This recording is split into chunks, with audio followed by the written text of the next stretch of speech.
Hello everyone, welcome back to a blog. এটা actually mini blog বানাতে চেয়েছিলাম, but আমি দেখলাম যে প্রচুর ক্লিপ জমেছিল, তাই জন্য আর ঠিক করে মিনি ব্লগ হলো না। বাট হ্যাঁ, ইটস আ কাইন্ড অফ ছোটোই ব্লগ। তো দেখো, এইটা ছিল আমাদের লাস্ট ট্রিপ, যেটা আমরা ফেব্রুয়ারিতে করেছিলাম টু সিকিম, গ্যাংটক, দেন ওই নর্থ সিকিমের ওইদিকে। তো ওখানকার ডে 1 তো দেখতেই পেলে আমাদের সাথে ড্রাইভার গেছিলো, বাট সৌরভও গেছিলো ড্রাইভ করে। দেখতে পেলে ও পাহাড়ে ড্রাইভ করছিল। আর এটা হোটেল থেকে ভিউ, রাস্তাঘাটের ডিস্টেন্সটা অত ভালো করে কভার করিনি মিনি ব্লগে। পুরো ব্লগ আমার চ্যানেলে অলরেডি আপলোড আছে, তোমরা দেখতে পারবে। তো এইটা ছিল ডে 1।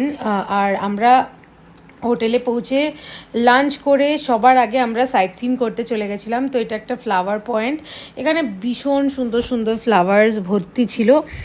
তোমরা কেউ গ্যাংটকে গেলে ডেফিনেটলি এই জায়গাটা ঘুরবে। আর ভীষণ খাড়াই রাস্তা ছিল চারিদিকে, মানে বলার বাইরে। ভীষণ ঠান্ডাও ছিল।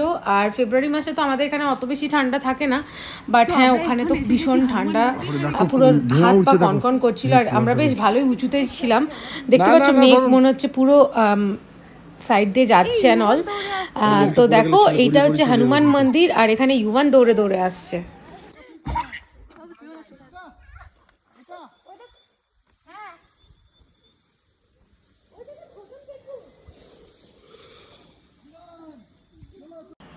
তো দেখো, এই জায়গাটা কিন্তু প্রচণ্ড খাড়াই জায়গা ছিল, আর অনেকটা হেঁটে উঠতে হবে। তাই মা, ছোটনদা, ইউয়ান সবাই নিচে ছিল, আমি আর সৌরভ দুজনা মিলে যাচ্ছিলাম।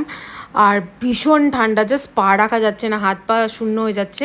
আর মন্দিরের ভিডিও নিইনি, বিকজ ওখানে একদম স্ট্রিক্টলি লেখা ছিল নো ফটোগ্রাফি, বাট স্টিল একটু তোমাদের জন্য করেছি। দেন এতক্ষণ যখন উঠে চলে এসেছি, একটু দুজনা দাঁড়িয়ে সুন্দর করে ভিউটা দেখে নিলাম। আর ভীষণ ঠান্ডা লাগছে বলার বাইরে, মানে থরথর করে কাঁপছি যাকে বলে। আর জাস্ট মেঘগুলো দেখো আমাদের নিচেও থেকে যাচ্ছে, মেঘ আমাদের নিচে রয়েছে অ্যাটলিস্ট। তো দেখো, তারপরে ওখান থেকে বেরিয়ে গেলাম। ওখান থেকে বেরিয়ে আরও সাইট সিন করতে গেলাম, যেগুলো আমি কিছু কিছু তো দেখাতে পারলাম আর কিছু দেখাতে পারিনি। আর কি খাড়াই রাস্তা, তো তোমরা বুঝতেই পারছো, পুরো মনে হচ্ছে স্লিপের মতন নামছি উঠছি এরম। তো নেক্সট পয়েন্ট যেটাতে গেলাম ওটা হচ্ছে 7 সিস্টার ওয়াটারফল। এই যে এটা হচ্ছে ওয়াটারফল। এখন তো যেহেতু বরফ হয়ে যায় সমস্ত জায়গায়, তাই জন্য ওয়াটারের অত প্রেশার নেই। বাট হ্যাঁ, এখানে তো ওয়াটারের প্রেশার অনেক থাকে গরমকালে, মানে আগস্ট মাসের দিকে আসলে তুমি দেখতে পাবে। আর ওই যে আমি সৌরভের ফটো তুলছি।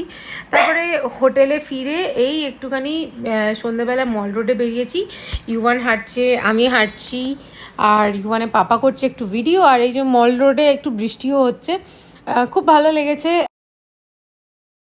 যাই হোক, তোমরা যদি দেখতে চাও আমার পুরো ব্লগ আপলোড আছে চ্যানেলে, দেখতে পারো। তো আজকের মতন ব্লগটা এইটুকুনি, নেক্সট ব্লগে আবার দেখা হবে, বাই।